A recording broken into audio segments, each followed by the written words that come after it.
Dragon straight out of Race to the Edge. In Minecraft? Yup, this mod brings some of the most iconic and dangerous dragons from the show right into your survival world. From hypnotizing melodies to molten rock, this is one showcase you don't want to miss about how to train your dragon. But anyways, let's dive into every new dragon from Race to the Edge added in Dred Dragons. First up, the Deathsong. It's absolutely stunning.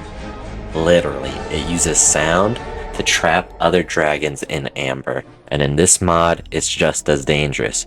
You'll find them deep in enchanted forests, and once that melody hits, you're done. Next, the Eruptodon, which is a lava-loving tank. It guards volcanic islands and feeds on magma. Slow but powerful, and if you manage to tame one, you've got a living fortress. Then we have the Seashockers, which rule the ocean. These twin-headed sea dragons are like zipplebacks and skrills of the water. They use lightning to fry anything in their path. Fast swimmers, great for sea travel, and lethal from a distance. Finally, the Slitherwing, which is sleek, venomous, and deadly. It lives in jungle biomes and paralyzes enemies with a single bite. If you spot one, stay back or get creative. That's it for now, but drop a comment and tell me which is your favorite, and don't forget, hit the subscribe for more dragon-packed Minecraft content. What's going on, everyone? Today we're looking into a new resource and data pack, and that being Dred Dragons by Dred. And I think he made it by himself, so like the models and animations are not perfect like Archipelago Additions, but they are really good. As well, I believe there's some bugs as the way they sit and fly, like the Deathsongs that we see over here. Their wings curve backward, but that's being worked on to be fixed, I believe, to go forward. But why don't we go straight into it? Right now, we're looking at the Deathsong, which is a triple strike, and this is the Deathsong variant. Those are the guys that we see in Race to the Edge on Melody Island. Pretty cool. And since it's not its own mod in a resource pack, it does not spit the amber to encase dragons, but it's a triple strike instead. Next we have Deathsong, very similar to the other one, but instead of blue, it's black, and it looks really nice, to be honest. Now we're on to black, nice green eyes, more like a brownish color. Yeah, very brown, and like a dark chocolate instead of a black. Now we're on to butterfly. This one looks really nice. I like this one's more black than the black one, I think. Yeah, more black than the black one. Let's get this nice blue pattern. I really like this one. Now we're looking at cyan. This one's probably one of my least favorites. It's a combination of a bunch of them, but still pretty good looking. Now on to hidden, which takes cyans pretty much and mixes it with black. Nothing too special going on here. Now on to jade. I do like jade. I like the color of it. I feel like it fits the Deathsong vibe. And finally, we have white, similar to black and the butterfly one, but all white and black. Pretty awesome. Now we're on to Floodfangs, which are gronkles, and this is the Floodfang. I believe these guys are from the 9 realms, I think. So I don't know much about them. And I did have to put them on a piece of glass so you can kind of see the tail, because their tail goes straight through the ground. But pretty cool looking dragon though. Nice, like, light blue coming down its back. Now we're on to green, and we get a glimpse of the sleeping animation it has, fully spread out like a starfish.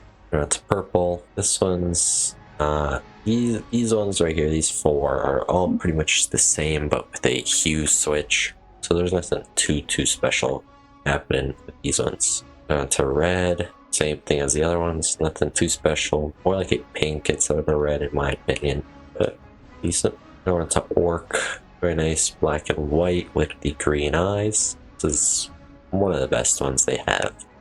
On to Momu. This looks familiar. I don't know exactly what it is. Oh, nice green and white. I like this. Second to last, we have Lugia from Pokemon. I like the Lugia.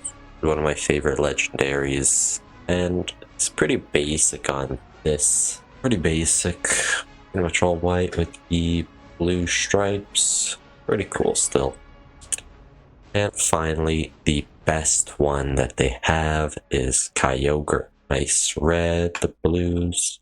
Looks actually like Kyogre, especially when the model glitches. The wings are fully spread out and it actually looks like Kyogre. It's pretty awesome. Next, we have the Seashocker, and it's a Skrill, which is pretty shocking.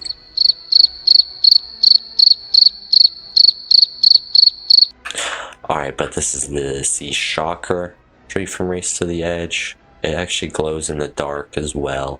Pretty cool. And you get a glimpse of its trident tail, because this one also has to be put on glass because it falls through the floor. Pretty cool.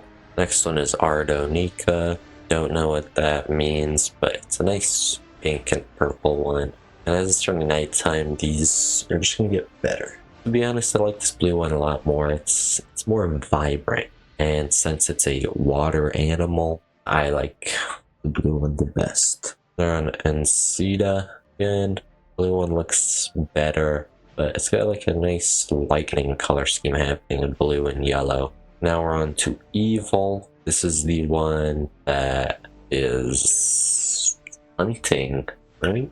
I don't know if the Evil Seashocker is from Race to the Edge. I think it's in the 9 realms, but I'm not 100% sure. Pretty sure it's from Race to the Edge though, from what I remember.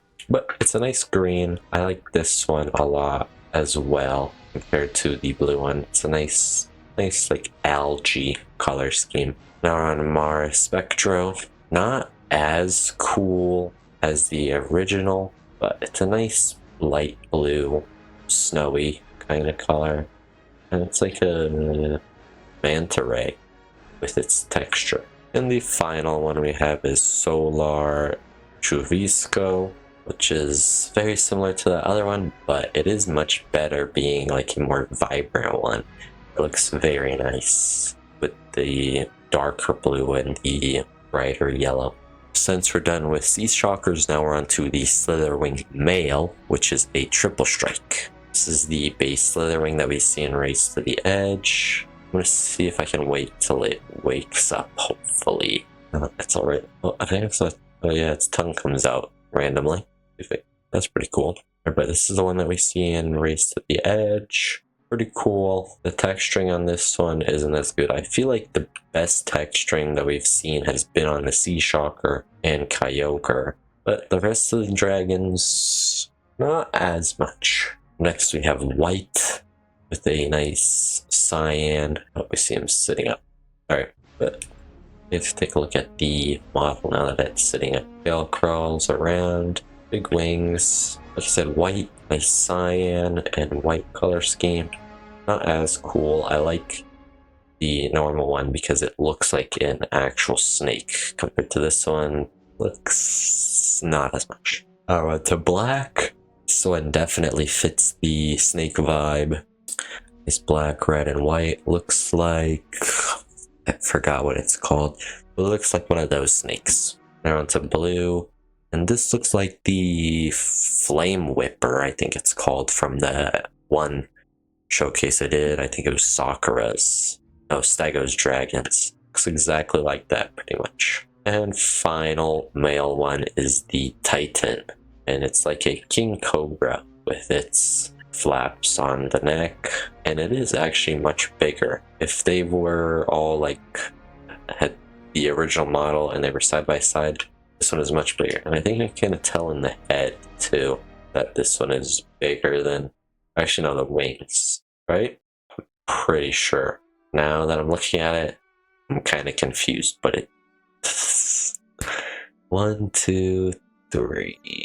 I think this one has 4 ridges on the wings and these ones only have 3. But now we're on to Slitherwing female, which is a stinger. And this is the base Slitherwing I feel like they should tone down the colors for these ones and make them more like toned down. Make them a little bit more gray because they are female. And I don't know if in the snake world they're as bright as males, but it would make sense that they were a little bit toned down. And they are much smaller as well. Now on to green. This looks like the prickle boggle in Stego's Dragons again, I think, with the texture and the color scheme. Not that good. I don't really like its polka dots, and they are not textured at all. Very similar to that one, we have blue, which is, again, polka dots, but I do like this one because I like the color scheme better here. I like this blue and orange. It's very nice. And finally, we have Rose, and this one is the most menacing with the red eyes, the white and pink stripe, and the base purple. Not much to be said here. Our final dragon that we are looking at is the Eruptodon, which is a Crunkle. And these guys have the biggest hitboxes in the game that I've ever seen. Compared to everything else. Seashocker, little box. The Slitherwing has 2 boxes. Deathsong has a tiny hitbox compared to its body. But the Eruptodon, massive hitbox, even bigger than its body. I believe on this red line. Oh, it's free cam. I can't move it with free cam. Alright, but this is the Eruptodon. The ones from Race to the Edge. Looks very derpy because you cannot see its eyes from the front. I feel like there needs to be another ridge here before the eyes are put on. But it's like straight from Defender of the Wing Island. Very nice. On to green, and green is probably the worst one they have. This one is pretty ugly with the orange and the green color scheme here. Now to moss. This one looks kind of like a sentinel from Vanaheim Island. Pretty cool though. Now on to white. This one kind of looks like a rose quartz looking thing with the white and pink. This one's decent. Doesn't really fit the vibe, but yeah. Almost down to the end, we're on radioactive, which kind of looks like an emerald blackstone block, but it looks pretty cool. I do like it. Pure green eyes, pure green teeth with the radioactiveness slipping out. It looks pretty awesome. Now we're on to kaiju, which is obviously based off Godzilla with its blue and being named kaiju. Also similar to that other one, but it looks more like a diamond block or diamond blackstone block instead. The teeth are normal instead of being bright green. They're bright blue now. And final one we have is Laboon, and the original creator of the mod is a big One Piece fan, so I have a One Piece themed Eruptodon, which I'm not the biggest fan of One Piece. I've never seen it, but nonetheless, decent looking dragon. But anyways, thank y'all for watching. That's pretty much the end of this video. Not much else to show about this pack. This does have a mod pack that comes, or a resource. This is a resource and data pack, and it can be found on the original creator's YouTube channel, which I will link in the description. And he also showcases the dragon nests, because all these dragons have nests and you can have their own eggs. So they all have nests and eggs that you can find throughout your world with the data pack. If you do not have the data pack, then they will not spawn naturally, and they will have to be commands, kind of like I did to make this. But anyways, not much else to talk about. I'll see y'all in the next one. Peace out.